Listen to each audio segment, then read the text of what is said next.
Okay. Sir అంటే ఇప్పుడు recovery act అంటే కొని ఇప్పుడు నష్టపోతున్న వ్యక్తులు ఉన్నారు. సో వాళ్ళు రియల్ ఎస్టేట్ బడాబాబులు ఎక్కడెక్కడ వెళ్ళిపోయి ఏ దేశాలకు వెళ్ళిపోయి ఉంటారు బాగా కోట్లు సంపాదించుకున్న తర్వాత. సో ఇటీవల ముఖ్యమంత్రి గారు ఏమని చెప్పారంటే వాళ్ళ మీద కేసులు పెట్టండి అని చెప్పేసి అంటున్నారు.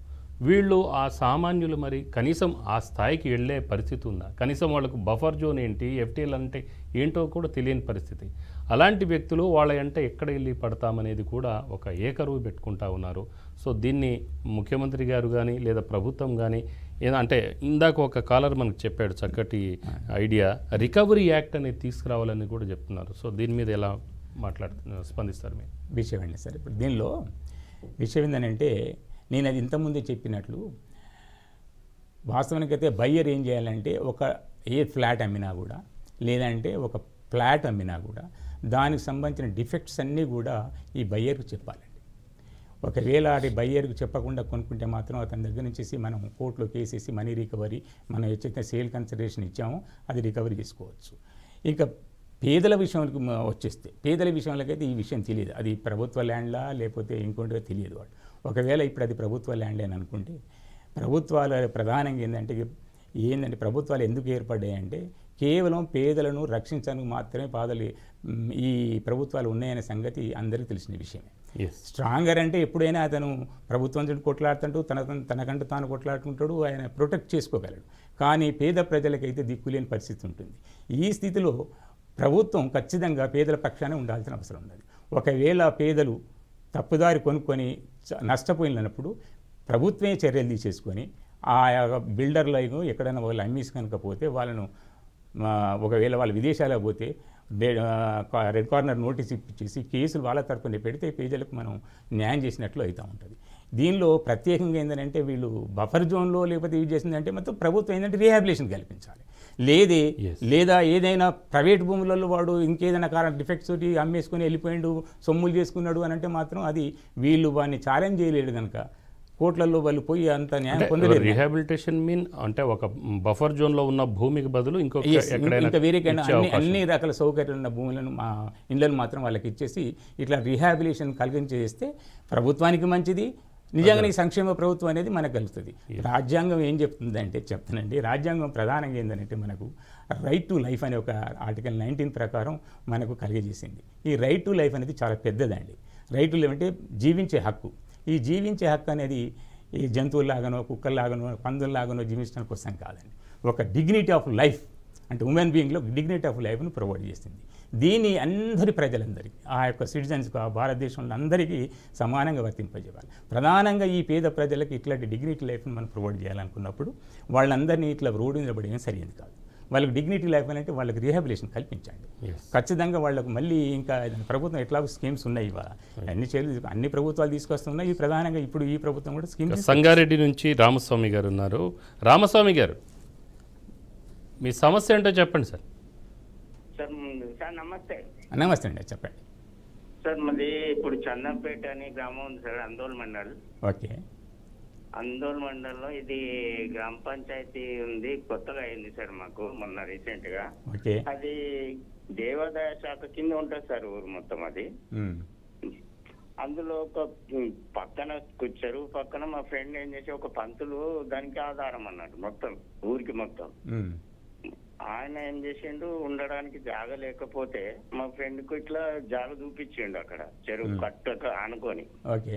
ఆయన రీసెంట్ గా మొన్న ఇల్లు కట్టిండు సార్, ఒక 20 lakhs దాకా భూమి అమ్ముకొని కొడుకు. ఇల్లు జాగ లేక భూమి అమ్ముకొని ఇల్లు కట్టుకున్నాడు సార్. ఇది ఇప్పుడు ఆయన ఎవరు అమ్మినట్టు లేదు, కొన్నట్లేదు, ఓటిగా దానం లెక్కిచ్చేసిండు. అది దేవాదాయ శాఖ కింద. మరి దీని పరిష్కారం ఎట్లా సార్? వీళ్ళు హైడ్రా అని వస్తే ఎట్లా అని డౌట్. ఆయన మస్తు బాధపడుతున్నాడు. మొన్న రీసెంట్ గా సూసైడ్ చేసుకోవడానికి కూడా బాధపడితే అందరం పోయి వద్దు అట్లా కాదు, హైడ్రా అంటే అక్కడ పూర్తిగా ఇక్కడ రాదని ధైర్యం చెప్పినాం సార్.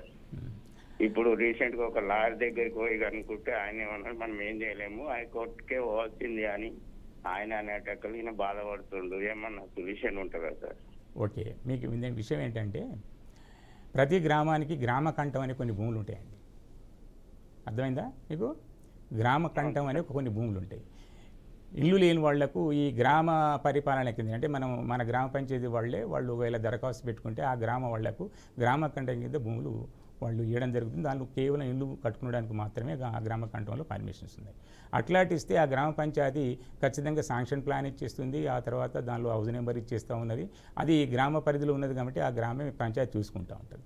ఇప్పుడు మీరు చెప్పినట్లు గ్రామ పంచాయతీ అది ఎండోమెంట్ భూమి కూడా అంటూ ఉన్నారు. ఒకవేళ మీరు అంటూ ఉన్నారు, అయితే ఇది ఎండోమెంట్ భూమా లేదా గ్రామ పంచాయతీ భూమా ఇవన్నీ మీకు ఏం తెలియదు కనుక మీరు చేయాల్సిన పని ఏంటంటే మీరు మీ ఫోటోలు పెట్టేసి ఇల్లు కట్టుకున్నారు కాబట్టి ఆ ఇల్లు ఫోటోలు పెట్టేసి హైకోర్టులో మీరు ఈ గ్రామ పంచాయతీని ప్లస్ ఎండోమెంట్ డిపార్ట్మెంట్ని రెండింటిని పార్టీ చేసి కనుక మీరు హైకోర్టులో వేసేసి ఇట్లా నా ఇల్లును రక్షించండి అని మీరు ఒక వాయిద్యం వేయవచ్చు అండి, ఒక రిట్ పిటిషన్ వేసుకోవచ్చు. వేస్తే మీకు తగిన న్యాయం వచ్చే అవకాశం ఉన్నది.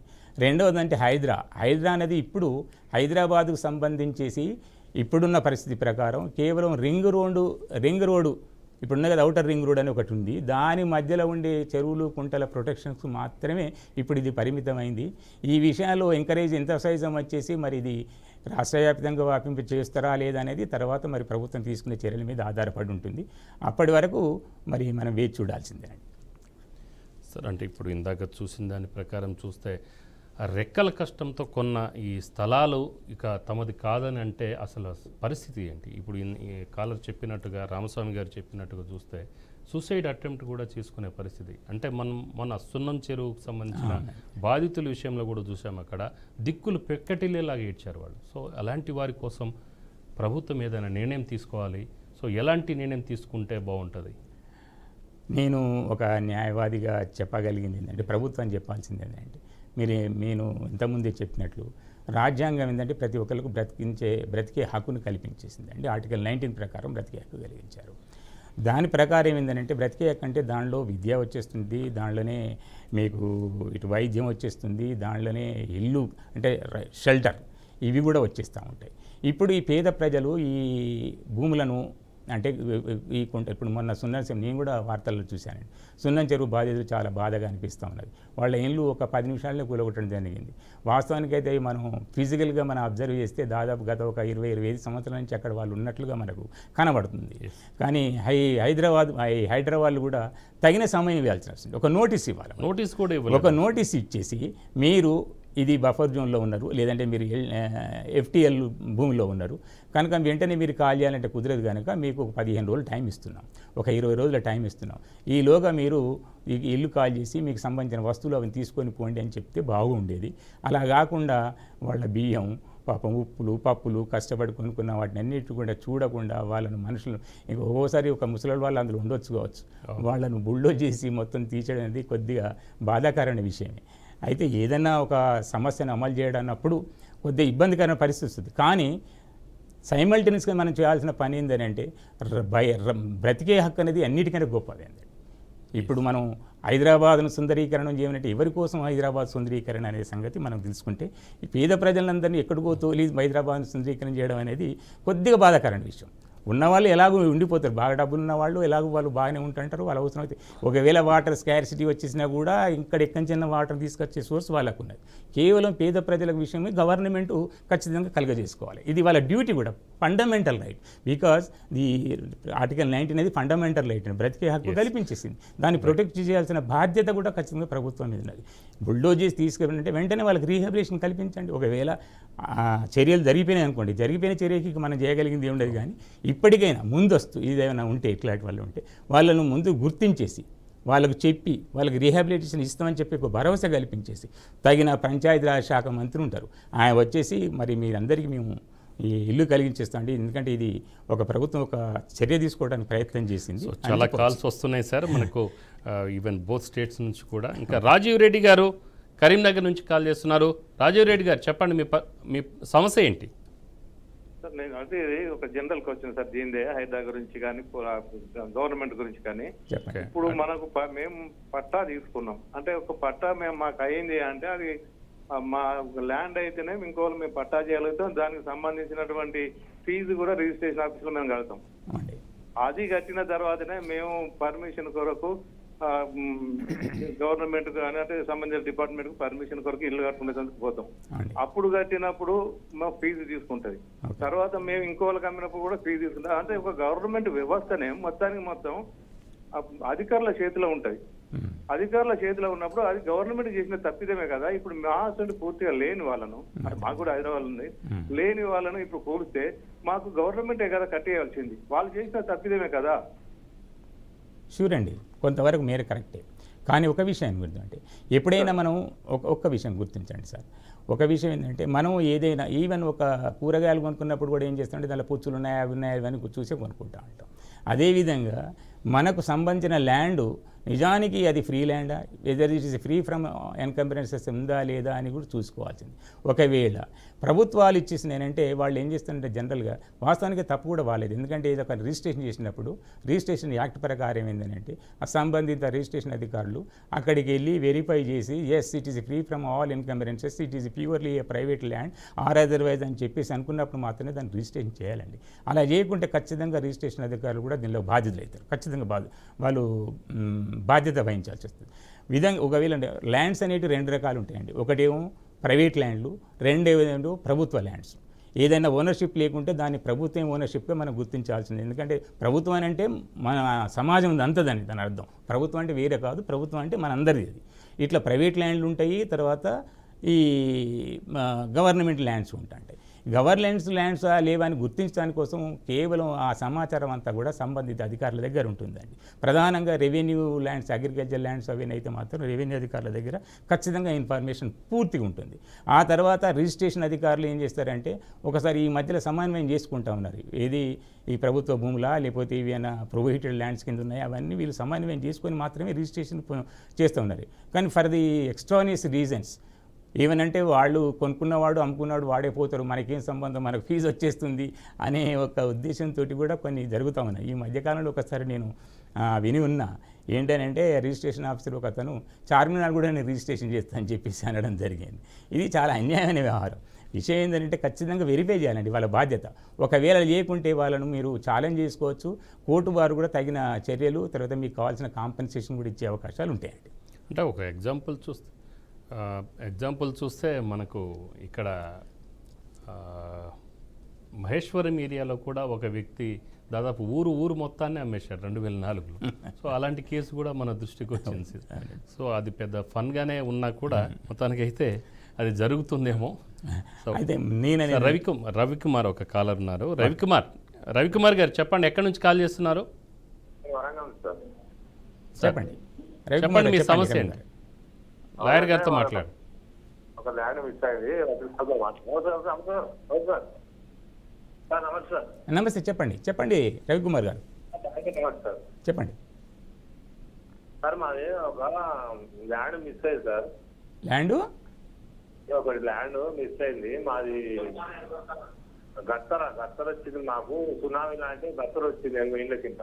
గత్తర వచ్చింది 80 ఏళ్ళ కింద. ఆ గట్టలో మా ఫ్యామిలీ వెళ్ళిపోయింది అక్కడికి. ఓకే. అయితే ఆ భూములు ఆ ఊళ్ళో ఉన్న పటువారి ఆయన అధికారంలో కాబట్టి ఆ భూములన్నీ అక్వైర్ చేసుకున్నాడు. ఓకే. సర్వే నెంబర్లు ఇప్పటికి కూడా 60 సంవత్సరం సర్వే నెంబర్లు కూడా కంటిన్యూ అవుతాయి. సర్వే నెంబర్లు ఇప్పుడు ఎక్కడి నుంచి సర్వే నెంబర్ దొరుకుతుంది కానీ భూమి అవుతుంది. అది మండల స్థాయి ఎత్తికినా అన్ని ఎత్తికినా భూములు దొరుకుతారు. భూములే కానీ సర్వే నెంబర్లు ఇప్పుడు ఆన్లైన్ లైన్ లో చూసుకున్న సర్వే నెంబర్ లేవు. అలా భూమి ఉంది. ఆ భూమి పటవారి కుటుంబం అనుభవిస్తారు సార్. ఓకే. ఈ భూమి ఎత్తుకోవడం కోసం చాలా కష్టపడతా ఉన్నారు. ఒక విషయం అండి, దీనిలో మీరు చెప్పిన సమస్య నాకు అర్థమైంది. విషయం ఏంటంటే మాకు సైడ్ చేస్తే మాకేమన్నా చూడండి, ఒకవేళ ఈ భూములు మీ తాతలై సంబంధించినవి అయితే, ఒకవేళ భూములు అయితే దీనిలో ఈ భూములను రెగ్యులరైజ్ చేయడానికి కోసం, ఎవరి పేరు మీద ఉన్నది భూములని చెప్పడానికి కోసం రెవెన్యూ ఆఫీస్లో మీకు పహానీలు దొరుకుతాయండి. గతంలో అంటేనేమో మీకు పైసలు పట్టి అని, అంటే ఈ తెలంగాణ ప్రాంతంలో పైసలు పట్టి అని, తర్వాత ఇంకా కొన్ని ఈ మొత్తం ల్యాండ్ భూములన్నీ రికార్డ్ చేసే ఒక గ్రామంలో కూడా రికార్డ్ చేసే కొన్ని మీకు ఆధారాలు దొరుకుతాయి. ఇవి ఒకవేళ మీ దగ్గర లేకుంటే మీరు ఈ హైదరాబాదులో ఉండే ల్యాండ్ కమిషనర్ దగ్గరికి వెళ్ళి మీరు ఈ ఆధారాలు సంపాదించండి ఫస్ట్. అవి ఉన్న తర్వాత ఒకవేళ మీ తాతగారి పేరు అందులోనే ఉంటే, ఒకవేళ మీరు వదులుకొని పోయిందని అంటే విషయం ఏంటంటే ల్యాచెస్ అని ఉంటారండి. ఒకవేళ ప్రభుత్వం మీరు కోర్టులో కేసు వేసినా కూడా ఇన్ని సంవత్సరాల తర్వాత వచ్చారు అని అంటే ఒక ప్రాపర్టీ కనుక 12 సంవత్సరాలకు మించి ఎవరైనా ఆ భూమిలో ఉంటే వాళ్ళకి అందులో హక్కు వచ్చే వ్యవహారం ఉంటుందండి.